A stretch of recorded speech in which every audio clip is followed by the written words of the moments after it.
Hi, so that's the sequences of research work done. Introduction, need of study problem on hand.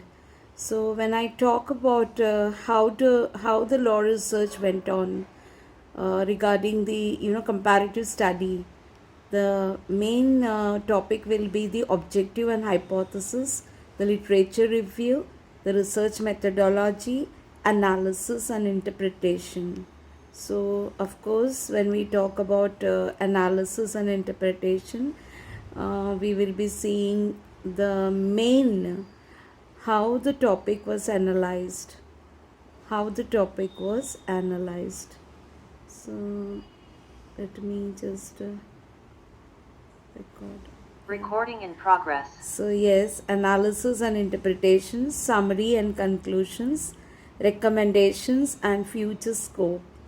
So, it's very, very important when you have a research methodology. The first thing what we do is the introduction of the topic.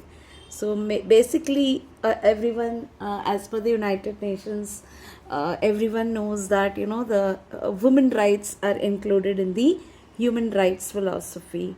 So naturally, violence is in its simplest definition involves, of course, damage to individuals by some type of injury. Some political authors have broadened the definition of violence, and you will see a lot of changes to encompass an oppressive political, social, or economic system that hurts the people lying under it. So, when you see the natural always depending on the male member, as and a mother, she is always deemed inferior to males. On the other hand, women are vital to the progress of the nation. So you will just see that the political strata that hurts the people living under it, of course, always women are seen presumed to be staying dependent on a male family member. So that's what the first introduction to the topic was. And of course, then comes the main introduction. The main introduction will be, as I said earlier, the main introduction. Yeah, saints, sages, and statesmen from all walks of life understood that elevating women's status and respecting is integral to advancing a society. So, if the ladies are unhappy, the household will suffer as a whole. So, they rule and decorate the house like a queen, and without them, things would fall apart. So, naturally, there has to be some system when we talk about judicial interpretation, when we talk about crime against women, the basic aspect of what is seen is yes, a wife brings high aspirations and expectations to the home. Faith, love, honesty are the strands that bind the pair together, and the marital home is the plate upon which woman and fate and destiny are inscribed. As a result of domestic abuse, however, the family is no longer, just see the words, no longer a place where a woman may feel secure and happy. So, naturally, when we come, the different types of domestic abuse causes a married woman to lose her self confidence, dignity, and become physically and economically disabled. Of course, when we say that is transforming the entire concept that is economically disabled, transforming what should be a pleasant and heavenly abode suddenly turns into, yes, a very, which was full of love and affection, into a hell. She has little economic or social independence and is confined to the confines of a married home. So friends, yes, when we talk about the law pertaining to safety of women, these are the aspects that we introduce into the theory, into the thesis, that is understanding the prevalence and characteristic of domestic violence, especially in the rural regions. And I had taken Rajasthan and Maharashtra that is comparative study regarding the awareness of both the states. So naturally, around 46 villages of Rajasthan was covered in my study, and absolute changes we can see today because of lot of laws coming in for the safety of women. Especially, you will see the Bavri Devi case, which originated in Rajasthan. So you saw these are the places where women are daring to go out and do some social services, and that was the case where Bavri Devi was subjected to severe violence. Now, when you talk about domestic violence at the home front, also, we saw a lot of changes and a lot of NGOs working with the women over there. So, when we talk about using Constituent Assembly debates, committee reports establish the, of course, historical domestic violence in India to explore the relationship of Rajasthan and, of course, interpreting judgment interpreted by the courts of India. Now, to dissect the concept of fundamental rights as it appears in the Indian Constitution and isolate its constituent elements, very important. So, these are the objectives of the research I undertook regarding the two regions, that is Maharashtra and Rajasthan. Now, when we talk about the one that is to conduct a critical analysis and evaluation of the Supreme Court of India case law on domestic violence beginning in January 1950 and ending up to 2010. So even latest approaches can be done in future studies, which will be, of course, carried on further. Now the research objectives, as I said, continues with to assess the trend of judicial decisions and, of course, interpretation of the Supreme Court is literal or liberal. So whether to check out whether it is literal or liberal, the Supreme Court judgments pertaining to safety of women. Now here the study foreign next one was the objective was to study foreign legal provisions corresponding to Domestic Violence Act 2005 and to have a broad comparative view of violence as whole. Now, to come to the conclusion whether the Supreme Court of India is gradually moving from static and literal interpretations to dynamic and liberal interpretations of the Domestic Violence Act. Now, even in my cases, I have seen that a lot of subordinate court judges, that is starting from family court, they are considering the judgment of Supreme Court very, very important in deciding some appellate jurisdiction cases. So it's very, very important to note how the Supreme Court is coming up with the cases. In recent cases, there are a lot of amendments, a lot of things that is changing in the arena of the violence cases which we handle. Now, next one is to study about the rampant occurrence of crime in marital homes which go unreported due to the stigma attached. Yes, a lot of in my concluding chapters I have already said these are the problems that we faced when we researched.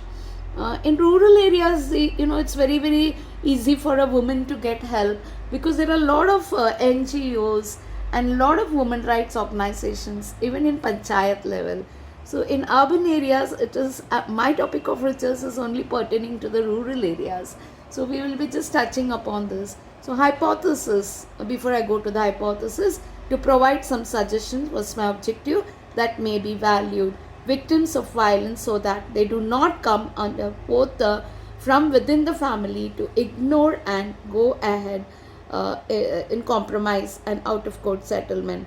So a lot of times it happens in most of our cases where women are forced to come to a compromise out of court settlement, but it is often the judicial mediation. We lawyers ask for judicial mediation so that there is a little pressure on the respondent or the other party who had subjected to the violence, and therefore the petition had come up to the court. So naturally, hypothesis for the study was hypothesis 1. I would like to mention over here, it is impossible to foster conditions conducive to a democratic setup. Yes, very, very important over here. Very important over here is the hypothesis, what we arrive at in our study, what we arrive at. So yes, democratic way of life by the mere passage of laws. So justice cannot be achieved just by enforcing the law. Such progressive legislation has to be supported by popular uprising. Now, hypothesis number 2, only with widespread participation can a law against domestic violence be enforced effectively. Now, hypothesis number 3, often we say that, the conclude, like what we arrived at, the hypothesis, what I arrived at the end of my research is, of course, only with widespread participation can a law against domestic violence be enforced effectively. Yeah, very important. Next, hypothesis 3, the current study is predicated on the idea that the media and press have been essential in the effort of reducing incidents of domestic violence. Yes, very, very important over here to know this fact. Now, hypothesis number 4, that is, as a nation progresses economically and socially, it is, yes, vital that women's rights be safeguarded. HO5, when I talk about HO5, that is hypothesis 5, different and anti-violence laws for women affect gender, that is versus comfort disclosing personal information. So these are the things that we came across, especially when we interview the women in rural areas. They feel that coming out in public, it may be published somewhere. So of course we use confidentiality for almost all the cases that we have analyzed and statistically put up as data. Now, hypothesis 6, implementing effective tools to aid victims can further stress the importance of the concept of equality before law and equal protection of law, an extremely important freedom that is guaranteed by our constitution, equality before law and equal protection of law. That's coming under Article 14.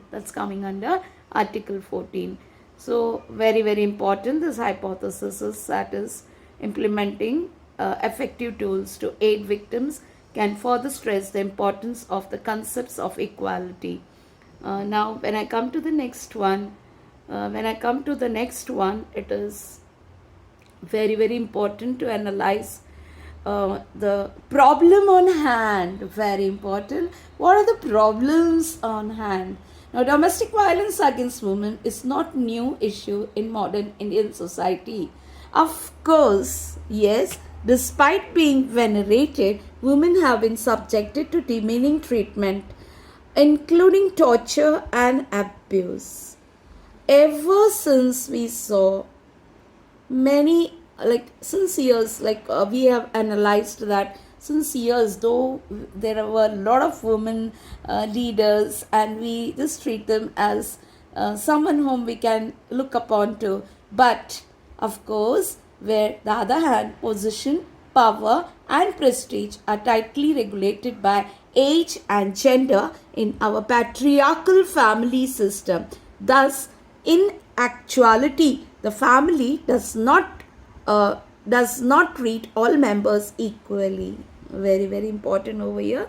Some of the cases I will be just stressing upon in the end, how even property matters also, the women are not considered while partition or whatever, settlement, family settlement.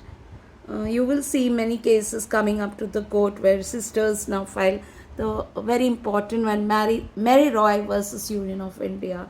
So which gave the the rights of a woman to have some shared property distribution. Now, yes, of course, in addition, our patriarchal society permits abuse, exploitation, injustice, discrimination and violence. When we talk about all this, since the home is seen as a private space, most of the cases there isn't any difference whether it is joint family or nuclear family. The problem was same. Now, scope of research work.